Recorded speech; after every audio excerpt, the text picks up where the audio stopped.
was faster and faster. Welcome back to With Antone MotoGP. Cold facts? Forget about that. Catalonia turned into chaos within seconds at tonight's Grand Prix, and it did it twice. 2 red flags, 3 race starts, and a day that reminds everyone just how dangerous MotoGP still is. The first red flag came after a massive crash on the main straight. Pedro Acosta's KTM suddenly slowed, believed to be a software glitch, at 270 kilometers an hour, and Alex Marquez arriving behind with almost nowhere to go, and the impact was enormous. Luckily, early reports for Alex say neck vertebra and collarbone fractures, so hopefully he'll be okay. And honestly, it was one of those moments that makes the entire paddock go silent. Then somehow, after all that, the riders had to mentally reset to do it all again. And that's the part most people watching never really fully understand. The physical danger, yes, that's obvious, but the mental challenge of restarting after seeing a crash like that, knowing that you have to attack turn 1 at full commitment, that takes something very different. Then unbelievably, the second start was reflagged again after Johann Zarco was injured in the restart chaos. And somehow after all of that, we still got one of the wildest races of the season. Like I said, 3 starts, tyre pressure investigations, factory tensions, and last lap crashes. So let's talk about Catalonia, Ducati, KTM and Aprilia pressure, and why MotoGP right now feels completely unpredictable. Let's start with the weekend with Michelin and Low Grip. Last year when Catalonia was run was in September. This year it's a completely different story. Cold track temperatures saw very low grip, and suddenly Michelin's operating window became one of the biggest talking points of the entire weekend. Michelin tyres right now feel almost designed for one very specific operating window.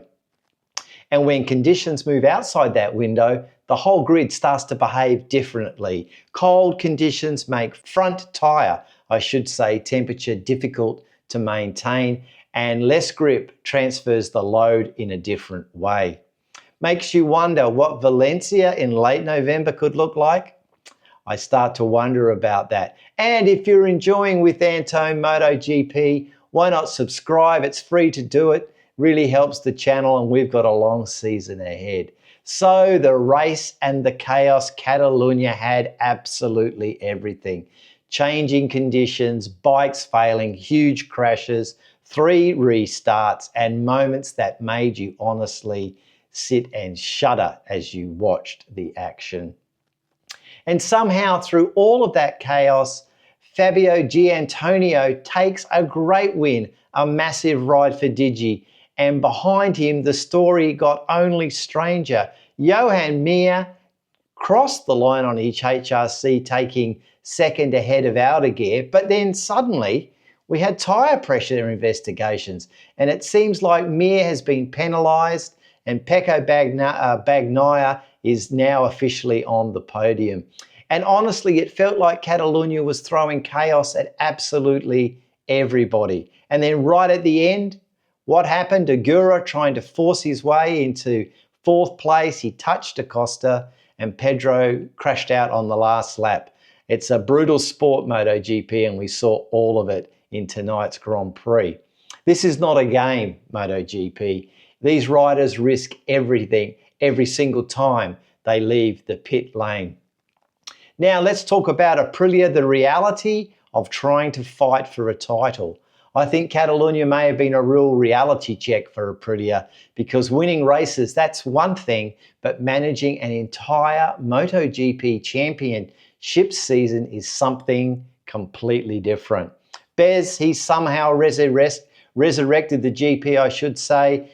With promotion, he'll be up to 5th place. And honestly, it almost feels secondary compared to the chaos happening on Jorge Martin's side of the garage.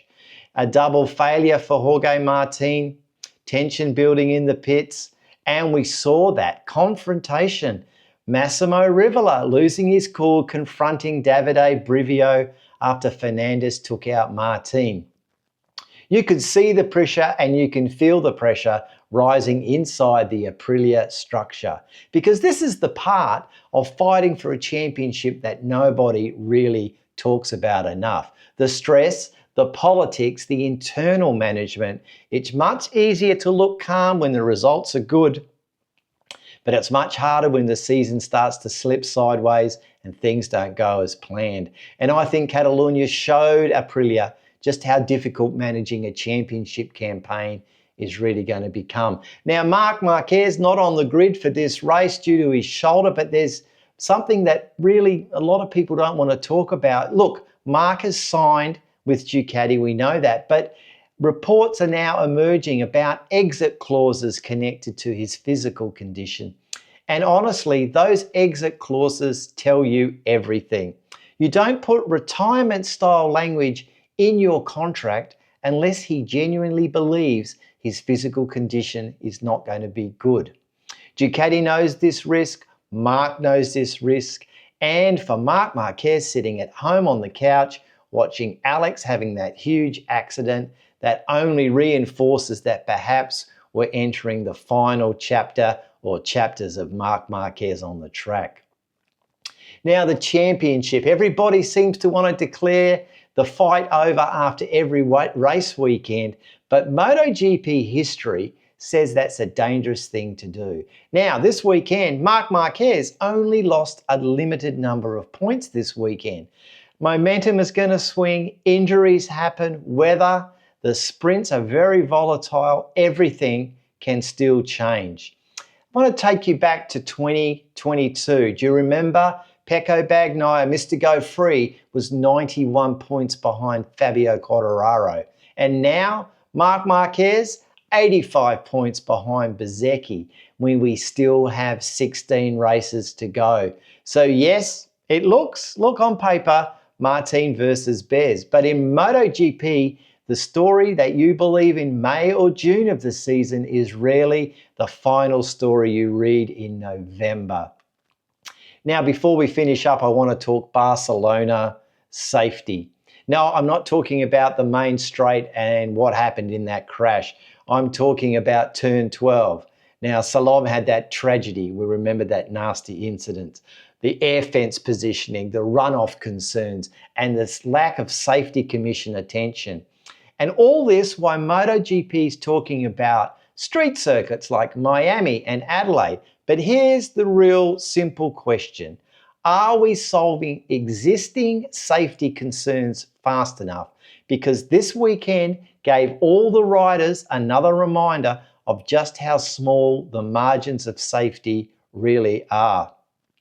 I've got some more on this coming real soon, and that's an important topic. So let's close this one. Catalonia, it felt like one of those weekends where some of the cracks beneath the surface have started to appear. We saw the cold conditions, technical confusion, championship pressure, tyre pressure. And anyway, guys, why don't you drop your thoughts down below in the comments? I'll be reading those. I'm interested to hear your thoughts. Do you think what's going to happen when Marc comes back? Is he going to be a possible threat? Can Aprilia actually handle this pressure?